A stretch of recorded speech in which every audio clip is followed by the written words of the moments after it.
Surprise পেতে কার না ভালো লাগে। হঠাৎ করে যদি কেউ আপনার বাসায় এসে আপনাকে চমকে দেয় তখন কেমন লাগে বলেন তো।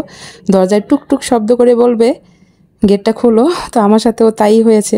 তো হঠাৎ করে আমার বাসায় কে চলে আসলো সব কিছুই আপনাদের সাথে শেয়ার করব। তো হ্যালো ভিউয়ার্স, আসসালামু আলাইকুম, this is Shila. Welcome to Shila's cooking and lifestyle. Welcome to another new blog. তো এই তো সকালবেলা কিন্তু পাস্তা রান্না করেছিলাম শুধুই আমার জন্য। আপনাদের ভাই চলে গেছে, তো আমি ভাবছি সে আর বাসায় আসবে না। এদিকে আমি নাস্তা বানিয়ে খেয়ে ফেলছি, দেখি সে এসে হাজির। তখন কেমনটা লাগে বলেন। তারপর দিছি চিরা ভিজাইয়া খাও তুমি এবার চিরা। তারপরে মেয়ে তো পানি টানি খায় না, খুব গরম। তারপরে এই বানানা মিল্কশেকটা বানিয়ে নিয়েছিলাম, খুবই সুন্দর হয়েছিল।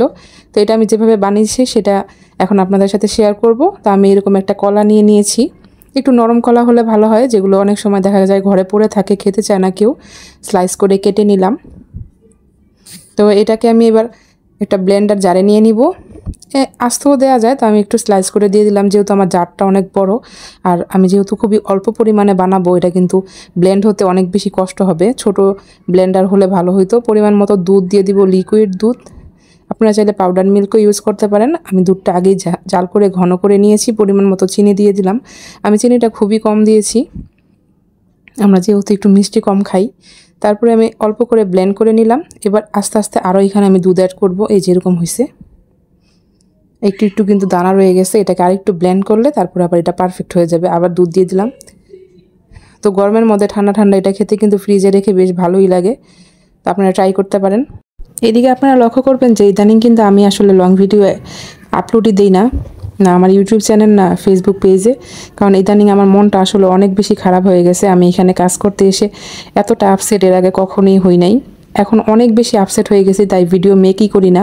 এত বেশি গরম আর আমি অনেক বেশি অসুস্থ, তার মধ্যে ভিডিও এডিট করা, ভয়েস দেয়া, শ্যুট করা অনেক কষ্টের কাজ। তো এগুলো করার পরে যখন সে অনুযায়ী ফল পাই না, তখন মনটা আসলে খুব খারাপ হয়ে যায়। সেজন্য ইদানিং একেবারেই ভিডিও শ্যুট করি না, মানে শ্যুটও করি না, আপলোডও দিই না।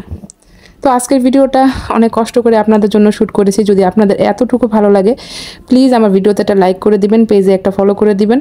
চাইলে আমার ভিডিওগুলো আপনাদের বন্ধুবান্ধব সাথে শেয়ার করতে পারেন। আর যারা আমাকে ইউটিউব চ্যানেল থেকে দেখছেন, চাইলে চ্যানেলটা সাবস্ক্রাইব করে দিয়ে বেল বাটনে প্রেস করে দিতে পারেন। আর গরমে একেবারে খাওয়া দাওয়া করতে পারি না, কিন্তু আমি ডিম ভাজা খুব পছন্দ করি, গরম ভাতের সাথেও ঠান্ডা ভাতের সাথেও, মানে পান্তা ভাতের সাথে। তো দুপুরবেলা আজকে ডিম ভেজে নিয়েছিলাম। তারপরে এই যে আম ডাল, এটা কিন্তু গরমে খুব ভালো লাগে, বেশি করে আম দিয়েছি। আর হচ্ছে উস্তা ভাজি।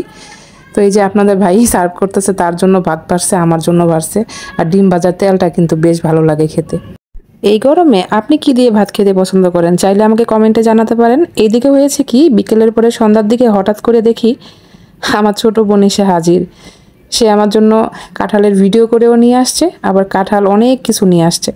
তো এটা হচ্ছে কুমিল্লা থেকে নিয়ে আসছে আমার ছোট ভাইয়ের বউ।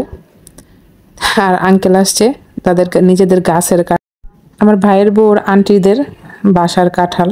তো সেখান থেকে নিয়ে আসছে। কাঁঠালটা এত সুন্দর হয়েছে।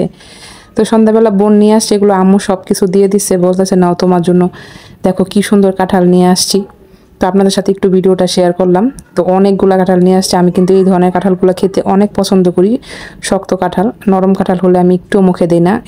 তো মায়ের মন বোনের মন এমনই হয়, তারা আমাকে রেখে খাবে না, তাই সব কিছু পাঠিয়ে দিয়েছে। ধন্যবাদ, আল্লাহ হাফেজ।